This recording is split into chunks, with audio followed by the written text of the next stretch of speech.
This is going to be a long video, so I'm giving you something delightful to start. A picture of my XK120 on a beautiful autumn day. You'll be forgiven for thinking that very little occurred in part one, judging by the numerous transmission parts scattered around my bench here. But these Mustang parts have been in intensive training in part one. So before we get started, I would like to introduce you to my latest assistant. There he is. This is a little Sony Action Cam 4K, although I'm not filming in 4K at the moment. And hopefully this will reduce all the shake and jitteriness in the my filming, because it has internal stabilization of the lens and sensor. So my viewers will be a little less vertigoed and shaken. A small detail here, the Tremec has a sliding yoke in the rear as opposed to the Jaguar shaft, which has the slider on the shaft. And in here is actually a bushing. And when this bushing wears out, it allows this yoke to go back and forth and cause leaks and vibrations. So this is the old bushing. It was quite worn out by about 10 or 15 thousandths, which doesn't sound like a lot, but it was pretty sloppy. And this bushing is quite difficult to install and difficult to remove. So what I did was I turned up a shaft on the lathe with the exact ID of the bushing, and then a little collar on it here, which is the exact, or just under the OD of the outside of the bushing. And I just welded it on because I didn't have a shaft big enough to turn all this down. And it worked perfectly. It was a very tight fit in the tail housing. And I hammered it in, and it didn't deform the new bushing at all. So with the a new shaft and the new bushing, the clearance in there is about 2 to 3 thousandths of an inch. The first thing that I'm doing is finalizing the installation of the clutch shaft. And as you will recall, I've changed the lever to the right side by reversing the shaft. And the reason that I'm doing that is because I'm installing a hydraulic clutch. And if this hydraulic slave was on the left-hand side, it would sit right above the exhaust. And obviously I wouldn't want to overheat it. It would cook it in short order. So you may be wondering why I don't just buy a right-hand drive shaft, which you can purchase, which would have all the holes drilled in it in the correct position. But I've decided to reverse the arm. So originally the arm would have been the opposite way. In other words, this pivot would be out here. But that increases the angle of the slave to the transmission. So in order to reduce the angle, I reverse the arm. And when I reverse the arm, even on a right-hand drive shaft, I would have to re-drill the hole in the actuating arm for the throwout bearing. So if I'm going to have to drill one of these tapered holes anyway, which is somewhat difficult, I might as well just drill it in the shaft that I have. So that's the reason I didn't buy a right-hand drive shaft. And the other thing I had to do is I had to clearance the bushing in here because the bolt, the retaining bolt for the shaft, switched sides. And I did that with a diamond bit on my Dremel tool, which worked very well. I just went in and drilled that out. To attach the slave to the pivot, I took to the lathe and made these stepped washers, which go on either side of that heim joint. It was a little fiddly making them because one side is threaded and uses a jam lock nut, and also I had to put some flats on it to to hold it with a wrench. But in the end, it works very well. What you don't see here is I did have to end up making another little spacer in there so that the heim joint wouldn't get bound up. And this jam lock nut keeps the bolt from crushing the fork, and the tension can be set at a moderate level. And voila, there it is, all installed. I've still got the little bleed hose on, bleeding the slave, and I put the bleeder at the very top. The flex line is right here. I've got a couple of brackets holding the ends of them. And the cunifer line coils around. I did this little coil to give it some flex back and forth, side to side, because I didn't know exactly where it was going to end up. This joint turned out to be sort of more complex than I thought. I had to add a little spacer in there so that the rod end would not hit the side of this lever. And I've got a spring on under here to return it to the 0 position. I can't quite push the clutch all the way from here, but there it is, just moving a little bit. It works perfectly. I also installed a vacuum power booster, and if you're interested in that installation along with the pedal hydraulic installation, check out my other video. This is the speedometer gear that comes with the Tremec SN95 Mustang, and originally it had a electronic takeoff right here. There was no cable. I cut that off in an attempt to make it shorter, but it still wasn't short enough. So my plan is to use a right angle adapter, to which end I've purchased this adapter which has screw threads on it, which sticks into the transmission, and then you change the plastic gear on the end. And you can buy these plastic gears in different ratios to suit your speedometer, so that's a really nice feature. Unfortunately, the right angle adapter that I bought is quite a bit taller than I expected, and the frame is like right about here, so it was I have to make it shorter. So what I've done is removed this piece entirely, and I have machined up this little stubby piece which slides in there, and then it's going to slide into there like that. And this actually fits in the car now, but it's still not short enough for my taste, so I am going to machine down all of these threads off and shorten it by another 1/4 to 3/8 of an inch. And then to hold these together, I'm going to put a little plate over which screws into each one of them just to hold the whole gear together. And I think that'll work quite well. These threads are GM threads, and I bought a GM cable. The unfortunate thing is that the GM cable square is too small for the Jaguar XK120 receiver. So what I've done successfully is I've laid some solder into the end of the cable and then filed it off square, and that seems to work quite well. So this is my solution to kind of a sticky, icky little problem. The kits that you purchase, I've seen they have this all one piece where there's no right angle adapter. So the cable comes straight out. And I can't quite figure out how they do that without cutting away even more of the frame, because, like I said, the frame is right under there.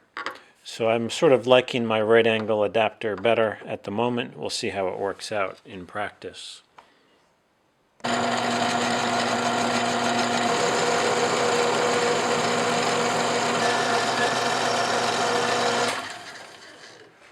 Don't you love watching things being machined? I love it.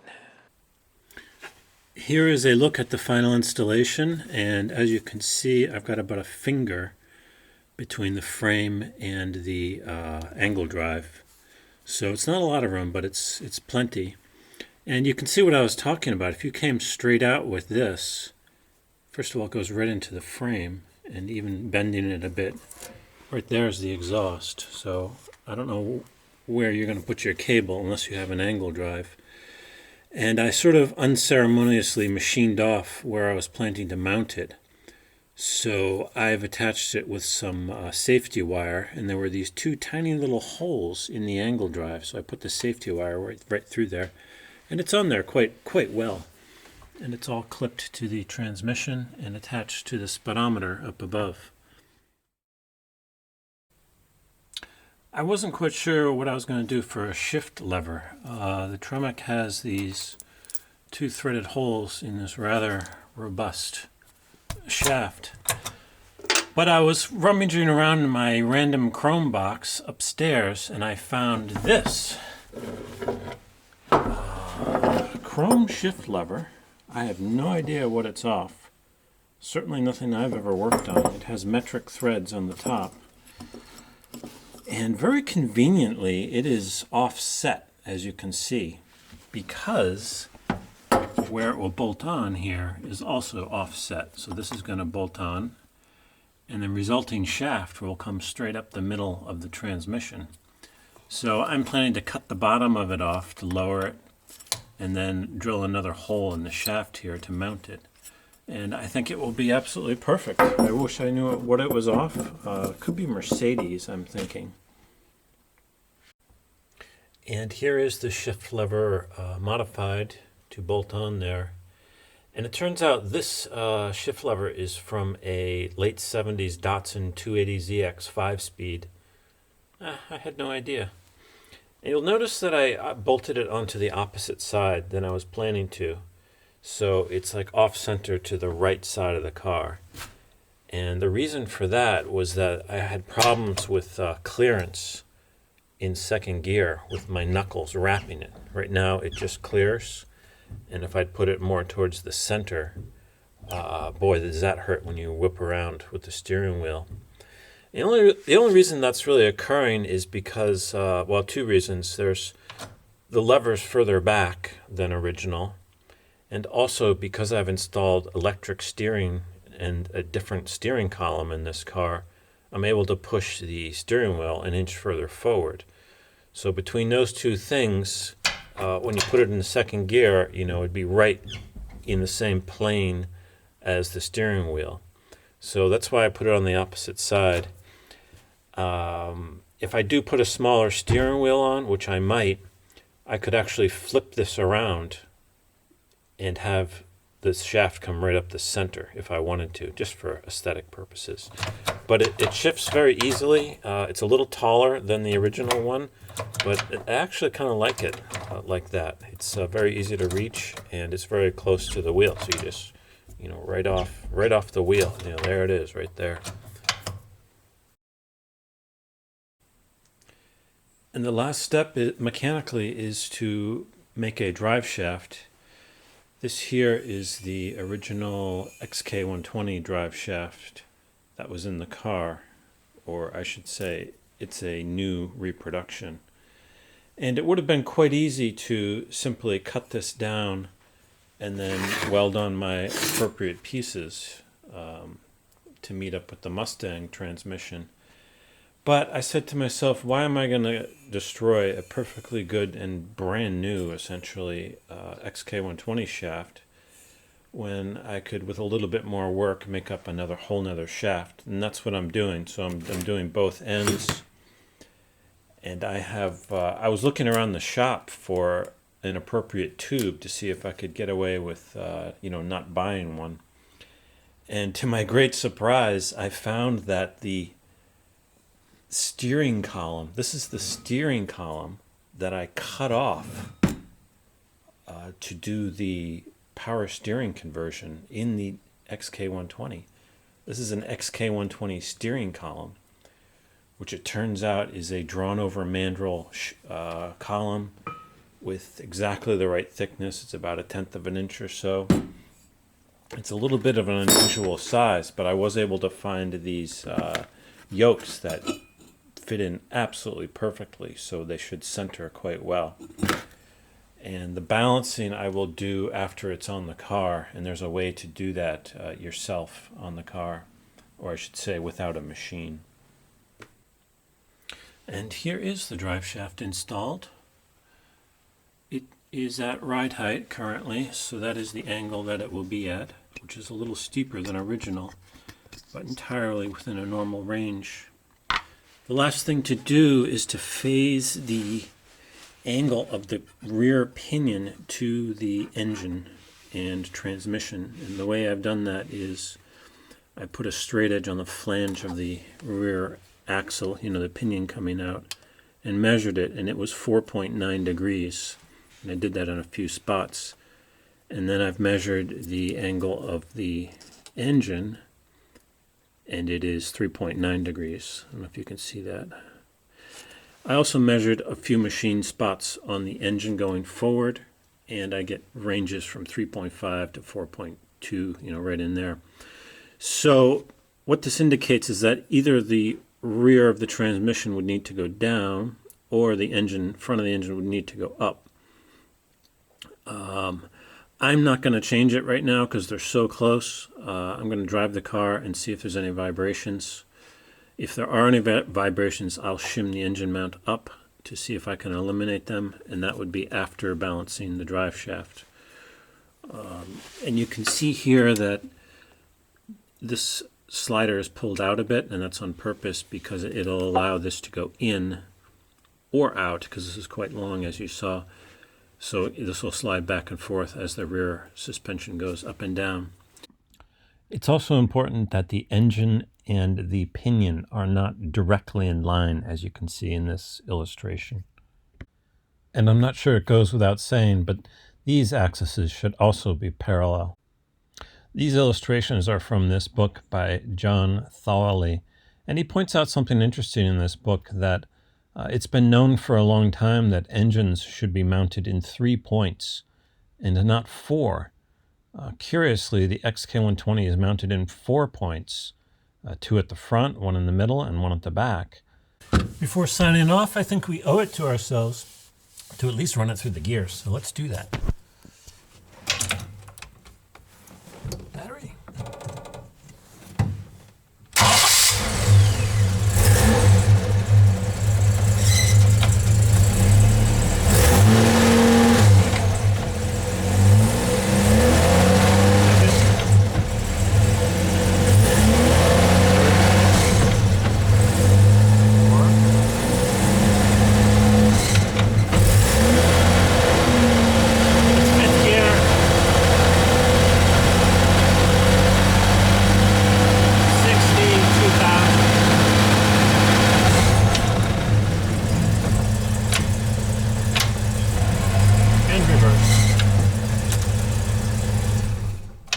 So it shifts nice and smooth. I don't hear any untoward sounds or vibrations.